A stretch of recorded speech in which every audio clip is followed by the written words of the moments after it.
पिछले दिनों करनाल में किसानों पर हुए लाठीचार्ज और एक किसान की शहादत होने के विरोध में कांग्रेसियों ने सड़कों पर उतरकर विरोध प्रदर्शन किया। इस दौरान राज्यपाल के नाम ज्ञापन भेजा गया, जिसमें उन्होंने किसान को शहीद का दर्जा देकर 25 लाख रुपए का मुआवजा, दोषी एसडीएम को बर्खास्त करने और पूरे मामले की सीबीआई जांच करवाकर कार्रवाई करने की मांग की है। साथ ही कहा है कि अगर सरकार ने ठोस कदम नहीं उठाया तो आम जन के साथ बड़ा आंदोलन किया जाएगा। पूर्व कांग्रेस सचिव अजीत फोगाट और पूर्व विधायक धर्मपाल सांगवान की अगुवाई में कांग्रेस कार्यकर्ताओं ने रोष मीटिंग की और सड़कों पर प्रदर्शन करते हुए लघु सचिवालय पहुंचे। यहां सीटीएम अमित मान को राज्यपाल के नाम ज्ञापन सौंपा। प्रदर्शन के दौरान पुलिस के पुख्ता प्रबंध रहे। कांग्रेसियों ने सरकार के खिलाफ रोष प्रदर्शन करते हुए अधिकारी को बचाने का आरोप लगाया। साथ ही पूरे मामले में गठबंधन सरकार की दमनकारी नीतियां बताते हुए बड़ा आंदोलन करने की चेतावनी दी। पूर्व प्रदेश सचिव अजीत फोगाट और रणबीर फौजी ने संयुक्त रूप से कहा कि सरकार का अन्नदाताओं पर बर्बरतापूर्वक लाठीचार्ज करना दमन चक्र की मिसाल है। उन्होंने कहा कि दोषी अधिकारी को तुरंत बर्खास्त करते हुए सीबीआई से जांच करवाई जाए।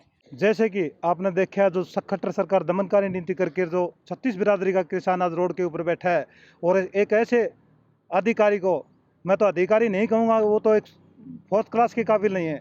जो हमारे संविधान में जो ह्यूमन राइट दिया है उसके मुताबिक हमने भी पहले जो अंतरिक्ष ड्यूटियाँ की हैं स्टेट के अंदर, पूरे हिंदुस्तान के अंदर फ्रंट लाइन होती है और किसान 15 किलोमीटर पीछे बैठे थे।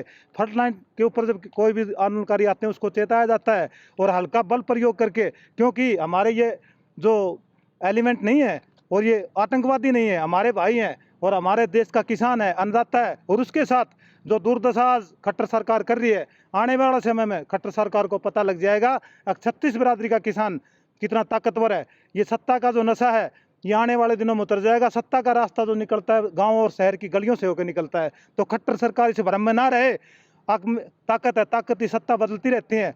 और हम आपके चैनल के माध्यम से मांग करते हैं सीबीआई जांच हो और उस अधिकारी को जो यूपीएससी में जो सिलेक्शन होके आते हैं, हमारे जो पूरी जो कार्य आईएएस लॉबी है उसके ऊपर भी उन्होंने एक दाग लगाने का काम किया है, तो उसकी निष्पक्ष जांच हो और उस अधिकारी को दंडित करने का काम करें। देखिए, आज सभी कांग्रेस जनों ने इकट्ठा होकर आज माननीय उपायुक्त महोदय के माध्यम से हमने राज्यपाल महोदय के नाम एक ज्ञापन सौंपा है। और ज्ञापन के अंदर हमने मांग रखी है कि जिस प्रकार से किसानों के ऊपर बर्बरतापूर्वक लाठीचार्ज किया गया, उनका सिर फोड़ने का काम किया, एक अधिकारी द्वारा आदेश दिए गए और उन्होंने ये लिखित में आदेश दिए इस बात के कि किसानों के सीधे सिर में लाठी मारनी है, सीधा सिर फोड़ना है उनका। तो ये इस प्रकार की लोकतांत्रिक प्रणाली में अगर बात है तो मैं समझ सकता हूँ कि हिंदुस्तान के अंदर इससे काला दिन कोई नहीं होगा जब कोई अधिकारी इस प्रकार के शब्द यूज करता है, ऐसे लैंग्वेज यूज करता है जो किसानों के ऊपर ये बात कहता है कि उनके सिर में सीधी लाठी मारनी और सिर फोड़ना है। सिर फोड़ने का मतलब एक ही होता है कि उसको जान से मारना है। तो इन्होंने उसको जान से मारने की किसान को पूरी तैयारी कर रखी है, क्योंकि 9 महीने से हमारे किसान धरने पे बैठे हैं और 9 महीने से धरने पे बैठने के बावजूद ये सरकार उनकी कोई भी बात नहीं सुनना चाहती।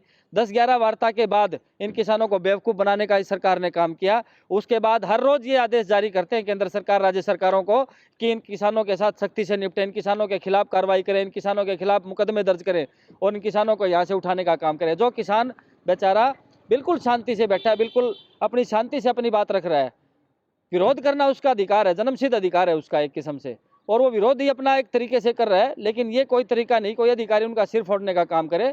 तो इसी बात का विरोध आज पूरे कांग्रेस जनों ने मिलकर हमने किया है कि ये लोकतांत्रिक प्रणाली के अंदर इस प्रकार के शब्दों का कोई जगह नहीं है।